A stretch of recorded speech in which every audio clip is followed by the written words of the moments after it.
નમસ્કાર. ચાલો આજે વાત કરીએ બકુલ ત્રિપાઠીના એક એવા મજેદાર નિબંધની જે હસાવતા હસાવતા આપણને આપણી જ આદતોનો અરીસો બતાવી જાય છે.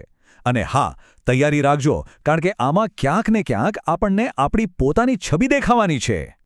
તો જુઓ, લેખક શરૂઆત જ એકદમ જોરદાર સરખામણીથી કરે છે. એક બાજુ છે આપણી મહાન પ્રાચીન સંસ્કૃતિ, વેદ, પુરાણ, ઉપનિષદ. પણ લેખક કટાક્ષમાં કહે છે કે આપણે જાણે એક નવી જ સંસ્કૃતિ બનાવી દીધી છે. કઈ સંસ્કૃતિ? આ રહી એ નવી સંસ્કૃતિ. બકુલ ત્રિપાઠીના શબ્દોમાં કહીએ તો આ કોઈ કચરો નથી, આ તો આપણી નવી ઓળખ છે.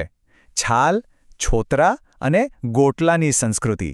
બસ આ એક જ વાક્ય આખા નિબંધનો મર્મ સમજાવી દે છે. સારું, તો ચાલો આ નવી સંસ્કૃતિના પહેલા સભ્યને મળીએ, અને એ છે કેરીનો ગોટલો. લેખક એક બહુ સામાન્ય પણ વિચારવા જેવો સવાલ પૂછે છે. આપણે બધાએ આ દ્રશ્ય જોયું જ હશે. બાજુમાં જ કચરાપેટી ખાલી પડી હોય, પણ ગોટલો તો રોડ ઉપર જ નાખવાનો. પણ આવું કેમ? અને આનો જવાબ, અરે વાહ, શું માર્મિક જવાબ લેખક આપે છે. એ કહે છે કે આ ગંદકી નથી, આ તો સેવા છે, જીવદયાનું કામ છે. બિચારી ગાય માતાને કચરાપેટીમાં મોઢું નાખવાની તકલીફ ન પડે એ માટેની આ ઉમદા ભાવના છે. જુઓ તો ખરા, આપણી આદતોને કેવા અદ્ભુત તર્કથી રજૂ કરી છે. ગોટલાની ફિલોસોફી તો સમજ્યા. હવે વારો છે આ નવી સંસ્કૃતિના બીજા પુરાવાનો, મગફળીના છોતરા. ફરી એકવાર લેખક આપણી બીજી એક સામાન્ય આદત પર નજર નાખે છે. પાર્કમાં જાઓ કે સિનેમા હોલમાં, મગફળીના છોતરાનો ગાલીચો પાથરેલો જ હોય. આની પાછળ શું તર્ક હશે? પણ આની પાછળનું કારણ તો જુઓ, એ તો એનાથી પણ ગજબ છે. આ પણ કચરો નથી, પણ જીવદયાનું કાર્ય છે. જેથી નાની નાની કીડીઓને ખોરાક માટે આમતેમ ભટકવું ન પડે, એમના માટે ભોજનની વ્યવસ્થા. એટલે કે આપણી ગંદકી ફેલાવવાની આદતને પણ કરુણાનું કેવું રૂપાળું નામ આપી દીધું છે. અને હવે આવે છે ત્રીજો અને સૌથી મજેદાર ભાગ. લેખક તો કહે છે કે આ તો એક રમત છે, એક સ્પર્ધા છે. હા, સાચું સાંભળ્યું. લેખક તો મજાકમાં કહે છે કે જો ઓલિમ્પિક્સમાં કેળાની છાલ ફેંક જેવી કોઈ રમત હોય ને, તો ગોલ્ડ મેડલ તો પાક્કો ભારતનો જ. એમાં આપણને કોઈ હરાવી જ ન શકે. અને જીતવાની ટેકનિક પણ કેટલી સરળ.